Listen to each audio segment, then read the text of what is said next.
Eleazar Harash. Contemplation of the Seeker. I sought you in love. I found you and did not find you.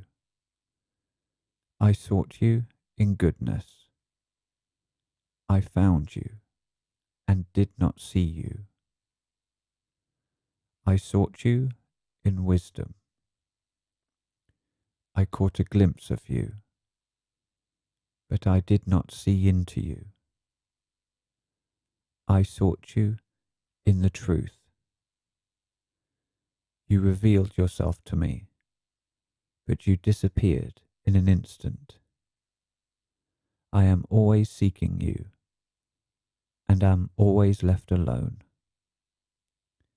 And I decided to seek you in my loneliness.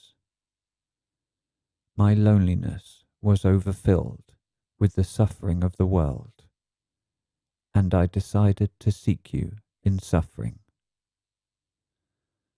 I entered very deeply into suffering. I accepted suffering with all my soul, and I understood that you wished for me to be born of suffering, and I was born anew, because only in suffering I saw you truly. From all of this I understood that I had to seek you, and you had to find me.